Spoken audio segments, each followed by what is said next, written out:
Hey everybody, welcome to our episode on Hollywood Studios. Just like the other parks, we're going to break this up into two shorter episodes so that we can cover the whole park and get into pretty good detail to show you what's around. This is Disney Planning Insights.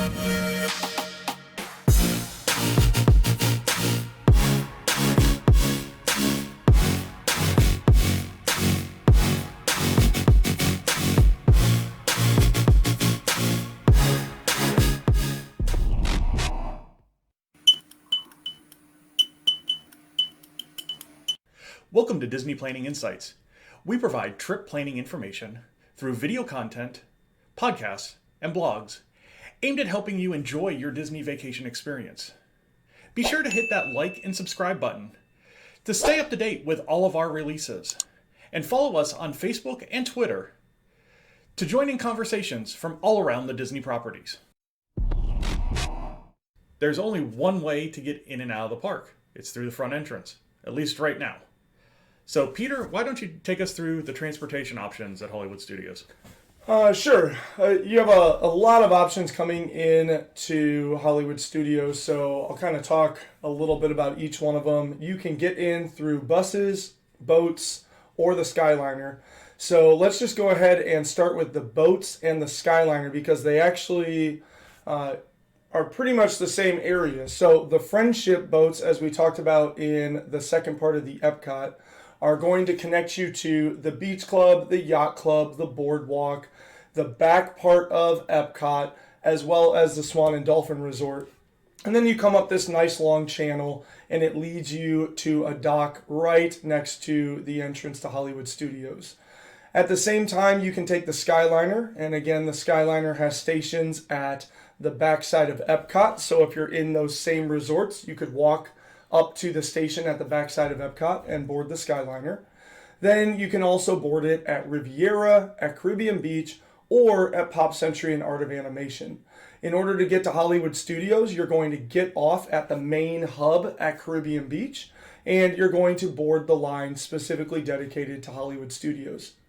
Outside of that, everywhere else on property, you can get there by riding one of the Disney transportation buses. So you've got all of these different options for you. And just kind of one more quick note, Epcot and Hollywood Studios are connected via walkway as well. Takes about 10 minutes to walk from the entrance of Hollywood Studios to the back side of Epcot. You'll walk up along the channel where the Friendship boats run, and you'll walk past Boardwalk in around the Boardwalk area just a little bit. So the back of Epcot and Hollywood Studios are connected via walkway. If you're there on a nicer day, you're not all in that big of a hurry, that is an option for you as well. So now that we are coming into the park, we're going to go through what is one of the easier security lines out of all of the parks. Wait. Before we get into security,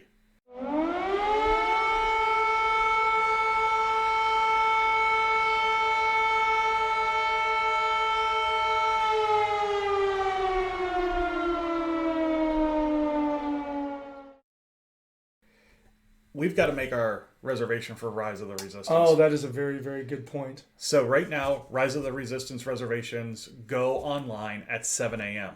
So before you get to the park, you're going to be making this reservation. Then you're going to go eat at Trattoria Al Forno. And then you're going to go to Hollywood Studios. Or, come on, we can also go to Topolino's Terrace if we want to go to a character meal. You can. Yes. But that is a really good point that Matt brings up. Your day at Hollywood Studios, now we're going to talk about Galaxy's Edge in our next episode, but your day at Hollywood Studios really needs to start at 7 a.m. By checking in and getting that boarding group. Now we're arriving to the park, maybe it's 9, maybe it's 10, somewhere in there, and we're going to head through our really, really simple security lines. There's a security line as you get out of the Skyliner, there's a security line kind of right ahead, or as you get out of the parking lot and come in through the parking lot trams, there's going to be a security line right ahead. So might be kind of a insider tip. Instead of sitting there in the one right ahead of the buses, the Skyliner, the boat, all going to the exact same spot, might be a good idea to just venture up to the left a little bit where all of the parking lot people are coming in, you're likely going to find a little bit quicker ways in through security. Then from there, we're in through the ticket gate. At that front ticket gate area, just inside, we're going to find guest relations off to the left. We're going to find stroller and ECV checkouts over to the right. So anything with mobility access is going to be just over to the right. And then we're going to start working our way up into the first area of the park, which Matt is going to tell us about. All right, now that we've made it through security and past really that main entrance area, we're going to start our walk down Hollywood Boulevard. Hollywood Boulevard is the main strip at Hollywood Studios, and it leads you straight down to Mickey and Minnie's Runaway Railway. But we're going to take our time, and we're going to hit a few things before we get down there. So the first thing is going to be on your right-hand side is the Trolley Car Cafe, aka Starbucks. So if you need your Starbucks fix in the morning, which my family does, we're not a Joffrey's family. Peter's going to hit that here in a second. We're a Starbucks family. We're going to get our Starbucks as we come in the park. And then we're going to go over to some of the shops that are on Hollywood Boulevard. And if you're looking for cool Disney merchandise, Hollywood Studios is where to get it. Either on Hollywood Boulevard or on Sunset Boulevard, it's got some of the best shopping of any of the parks. So we're going to hit a couple of the shops over there. And then as we pass the Brown Derby, which is one of the best restaurants on any Disney property, we're going to get our way back to Mickey and Minnie's Runaway Railway. Mickey and Minnie's Runaway Railway was the replacement for the Great Movie Ride. And not a lot of people liked it, but it is a fantastic trackless ride that offers you 4 different experiences depending on what car you're in during the ride. You're going to take a train ride with Goofy, who inevitably messes it up. And he's going to lead you into this adventure where Mickey and Minnie try and save you. And if you want to look for something really cool, watch Pluto try and return the picnic basket to the car. From there, we're going to make our way back into the back side of the park and past Animation Courtyard. And Peter's going to talk about Toy Story Land.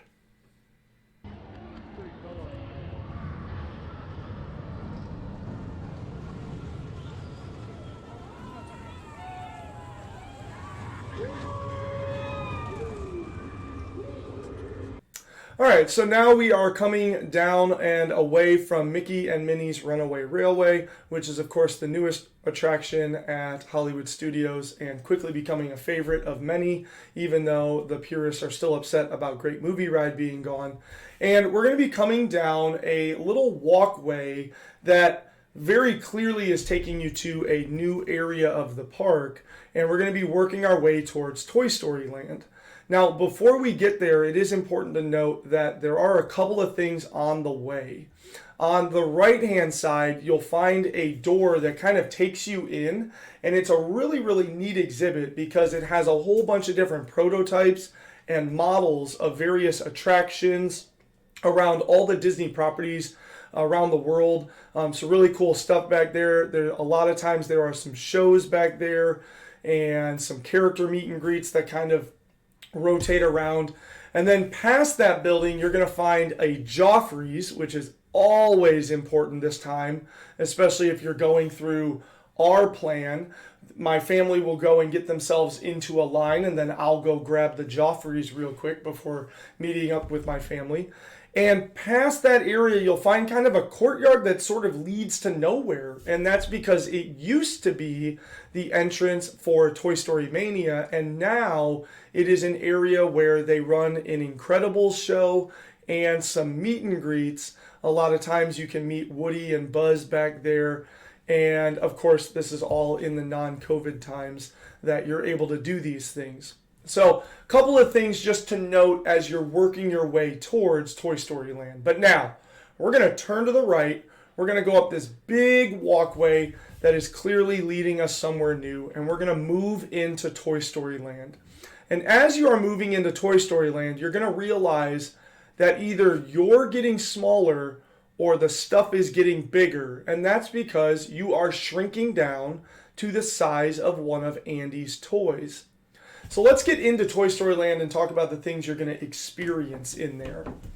On the left-hand side, you're going to find the entrance to Toy Story Mania. And Toy Story Mania is a ride where you put on some 3D glasses and you work your way through different scenes, and it's essentially a shooting arcade game. Lots of fun for the family, lots of fun for bragging rights and to see how you stack up. I am undefeated in my family. So despite how much they try all sorts of different arrangements. They put me with my daughter so that they have access to targets. My wife will put my son with me so that hopefully he steals some targets from me, and I'm still undefeated. Just kind of in between the entrance and exit of Toy Story Mania is where you'll find Woody's Lunchbox. And this Lunchbox is just a quick service restaurant, and it's got some really good breakfast food and some really good lunch food when it's open, because unfortunately right now it is not. But I do look forward to that coming back. They've got some really, really interesting, it's almost like a take on a Pop-Tart / toaster strudel, sort of this breakfast pocket that's pretty good. Right? Now, we went to the left, so over to the right and across a bridge is the entrance into Slinky Dog Dash. Slinky Dog Dash is a kind of a low, medium speed roller coaster. It is a giga coaster, which means the track is really smooth and it's kind of built in this triangle format. But it's a very, very smooth ride. It's a lot of fun. You go zipping out through a propulsion system, go through a little track area, and then right behind me you'll see the part where you kind of sit and you pull back as though you're pulling back on a spring, and then launching forward into the second track area before you go through some little ups and downs. Great ride. Love it. Love the view into Galaxy's Edge from those last turns. As Galaxy Edge was being built, I would ride Slinky Dog Dash just to get a sneak peek at the Galaxy's Edge construction. Coming out of that area, the last thing to mention in Toy Story Land is Alien Swirling Saucers, which we have a ride review coming up shortly about Alien Swirling Saucers. So you can check out our kids as they talk about Braden and Addison and their love of Alien Swirling Saucers and all the great things that ride does. Another thing to note while you're in Toy Story Land is to really pay attention to the scenery. It is impressive, and every time I am in the ride for Toy Story Mania or the ride line for Slinky Dog Dash, I find something new, some little Easter egg, some little hat tip to Andy's life, some little hat tip to my childhood, the different games around, the different things in the scenery. It's a really, really fun, immersive experience. Again, as Matt and I have talked about, Disney really goes above and beyond to wow you, and instead of thrill you, they wow you and make you go, I cannot believe they would spend the time. For example, in Slinky Dog Dash, there are full ride pieces that I have to imagine cost hundreds of thousands of dollars or more, just set up as display to show that Andy has constructed this out of the roller coaster construction kit, and there's extra pieces lying around. No other company is going to buy a bunch of extra ride pieces and just throw them around in the grass. And that's what Disney has done in this area. So really, really phenomenal job in Toy Story Land. Now we're going to head back out of Toy Story Land, and Matt's actually going to talk about the area that we kind of skipped past because we were really focused on getting to some really big things before the crowd levels got too large for the day. All right, as we come back out of Toy Story Land, we're going to hit Animation Courtyard. Animation Courtyard is this cool little area, and it's really designed for your smaller kids. The first thing you're going to see is The Voyage of the Little Mermaid, which is a show, LED spectacular, that runs about 20 minutes. From there, you have the Star Wars launch bay. And if you are a Star Wars fan, this is a must-do. This is something my family skipped over many trips because we just weren't that interested in it. And the first time we went into it, we go every time now. Not only are there meet and greets with BB-8, Darth Vader, and Chewbacca, The whole area is plastered with Star Wars memorabilia, lightsaber hilts, all kinds of stuff. It's just a really, really neat area if you're a Star Wars fan. As you come back out of the launch bay, you're going to see the Disney Junior Dance Party, which is a live dance party hosted by DJs featuring some of your favorite Disney Junior characters, from Doc McStuffins to Vampirina to Racer Mickey from Mickey and the Roadster Racers. Also in Animation Courtyard, there are multiple meet and greet locations. Again, when there's no COVID. And in these locations, you're going to meet characters like Pluto, Doc McStuffins, Vampirina, and some of your other Disney Junior favorites. Now we're going to make our way down to Sunset Boulevard. So we're going to go back past the Brown Derby. And just one note on the Brown Derby. Not only is there the Brown Derby restaurant, there's actually the Brown Derby Cafe as well, which is on the side. And it's kind of like a small plate menu and drinks. So if you're looking for a cool little like walk-up area to get some good food, get a beverage, this is a great place to stop. Not a lot of people know about it. And again, Brown Derby food, get a cocktail, enjoy your day. Sunset Boulevard offers more shopping, more food, and one of the big ones on Sunset Boulevard is the Legends of Hollywood shop. Legends of Hollywood has some of your higher end Disney merchandise. Stuff like Dooney and Bourke and your nicer Loungefly bags, your Tommy Bahama shirts. That's where you're going to find a lot of that merchandise.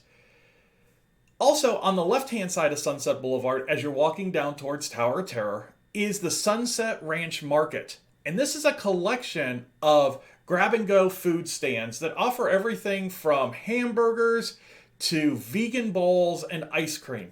It's a great place if you don't have reservations and you just want a place to kind of grab some food and sit down.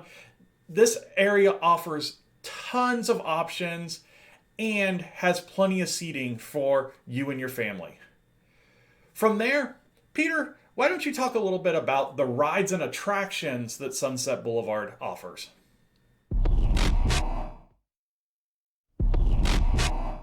All right, so now that we're down Sunset Boulevard, we're going to get to the attractions there. Matt just went through all of our shops and our restaurants, so let's talk about some of the things that we can do for fun.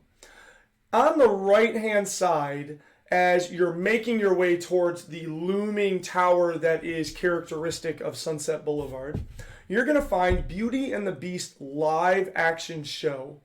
This is arguably one of my favorite live action shows on all of property, and it's just because in a quick 20 minutes, they really do a great job of retelling the entire story of Beauty and the Beast through song and dance. The costumes are amazing. Just the sheer number of cast members with up to 30 to 40 people on stage at a time is just a really, really amazing show. And I will admit, when the reveal happens and seeing the emotion of Belle, it hits you. It hits you right here. It is just a really, really fantastic show. Definitely worth the time, especially if you are a Beauty and the Beast fan. Coming out of that show, we're going to be looking right at the Hollywood Tower Hotel, but we're actually going to go to the left and talk about what's over there. If we head down over to the left, we're going to walk underneath sort of inverted roller coaster, and we're going to make our way towards the entrance of the Rockin' Roller Coaster.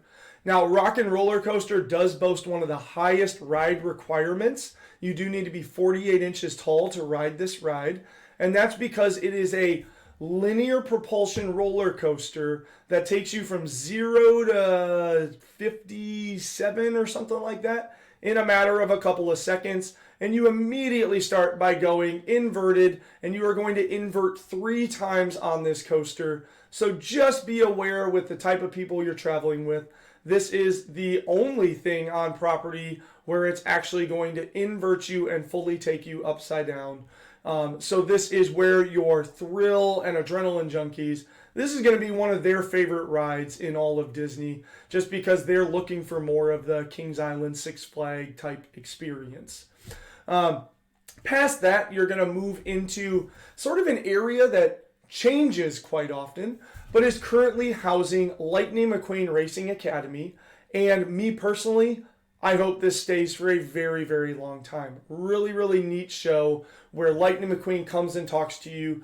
They use that 3D mapping technology that they have to really make it look like Lightning is talking and moving, and it's a lot of fun as Chick Hicks kind of sabotages the broadcast, and I won't ruin any more of that experience for you, but it's a family treat. It is a lot of fun.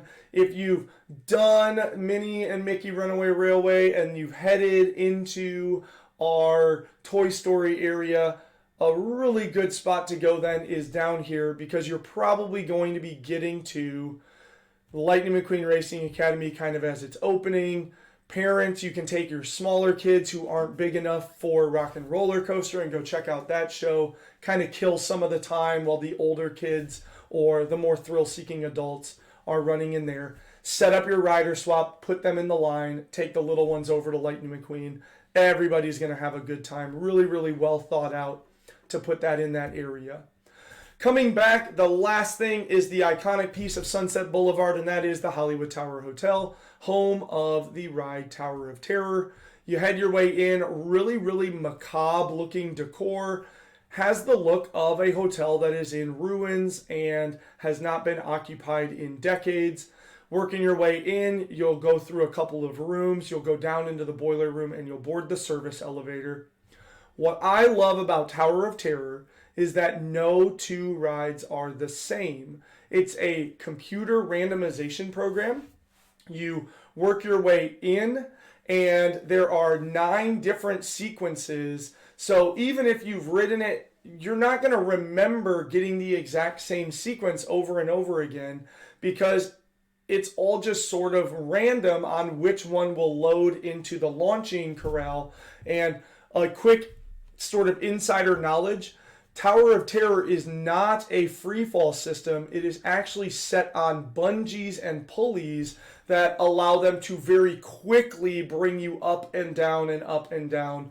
A standard drop just using gravity wouldn't make you fall nearly as fast or make you experience nearly as many G's that you get as you're going through that ride. My daughter calls it Up Down Ride. It's one of her favorites, and she's 6. So you can handle it, I promise, okay? You might not like it, but you can handle it. My 6-year-old loves it. All right. From there, as you come out of the Hollywood Tower Hotel, you're going to actually notice to the left that there's sort of a pathway that just seems to lead to nowhere. And actually what that pathway does is it leads to one of our nighttime shows that Matt is going to start talking about here in just one moment. So now we're going to talk about the nighttime spectaculars at Hollywood Studios. The big one, and one of my favorites at any of the parks, is Fantasmic. Fantasmic is a fully acted, choreographed, orchestrated, pyrotechnic spectacular that has its own amphitheater in the back of Hollywood Studios. It basically follows Mickey's journey between good and evil in a spectacular fashion. The show, it's roughly a half hour long, and closes out the park nightly, at least when there's no COVID. But it is a must-see for your first time at Hollywood Studios. One of the things to remember is that when there are Fast Passes available, you can Fast Pass Fantasmic, and many of the restaurants will offer dine and watch packages for Fantasmic that get you special seating. So if it is one of your first times, we do recommend doing one of those packages. That way you get that VIP treatment and are guaranteed seats at the show. The line usually starts building about an hour before the show to get those best seats. So be aware that a lot of people are going to pack into that little amphitheater at the end of the day. As far as other shows around Hollywood Studios, you're going to see some fireworks behind you during Fantasmic, and Peter's going to talk about those shows. Yeah, absolutely. Before I talk about those other shows, a quick little note on Fantasmic, like Matt said, get there early. or you're going to be way off to the side left. That's the last area of the theater that they fill in. But really try to aim for those ways that you can sort of fast pass your way in. We've talked before about how fast passes you can use your 3 and then get extras. A lot of times you can grab a Fantasmic a little bit later in the day, but they'll definitely be gone by about 5 or 6 p.m. The best thing you can do, especially if you have little ones, is grab the Hollywood and Vine Fantasmic package. Now you're going to get a character sit-down meal and you're going to get entry into Fantasmic. So that's a really, really good thing. We didn't talk about Hollywood and Vine in this episode. We'll be doing that in the next one. But as Matt mentioned, kind of behind you, because now remember, you're at the very far end of Sunset Boulevard. So behind you, directly behind you, is that central area at the very end of Hollywood Boulevard in front of that Chinese theater. And in front of that Chinese theater, they set up a stage during, again, non-COVID times. And that stage is host to the Star Wars Galactic Spectacular that occurs at the end of the night just after park closing. Or if you're there around the holiday time, you might catch Jingle Bam, Jingle Bash and that area as well. So both of these are just going to be mostly projector, a little bit of live actor, a couple of choreographed scenes, but a lot of projector work, a lot of smaller pyrotechnics, and a lot of smaller fireworks launching off. Whereas Fantasmic is going to be a much more involved and thorough show. As Matt said, lasting around 30 minutes, lots of water effects, lots of light effects. These are going to be more projector effects and little things like this, and are going to have a runtime of about 10, maybe 15 minutes. And but still a really, really great way. If you're going to go 2 days to Hollywood Studios, I recommend one day checking out Fantasmic and the other day checking out whatever the other nighttime show is in that area. Plus, coming out of Fantasmic, they pretty much try to shoo you down a secret pathway that takes you right to the exit. And coming out of the Galactic Spectacular or Jingle Bam Jingle Bash, you have the opportunity to slowly work your way back down Hollywood Boulevard and hit those shops, grab those souvenirs, maybe grab a last little refill of popcorn or something else along those lines as you slowly make your way back out the way you came in through that main entrance. Well, I think that's it for Nighttime Spectaculars. Do you have anything else to add, Matt? No, I think we covered, at least that side of the park really well in this episode. Stay tuned for our next episode for Hollywood Studios, which will cover Galaxy's Edge, among other things around the park. So thank you for watching. This is the Disney Planning Insights podcast, and you guys all have a wonderful day.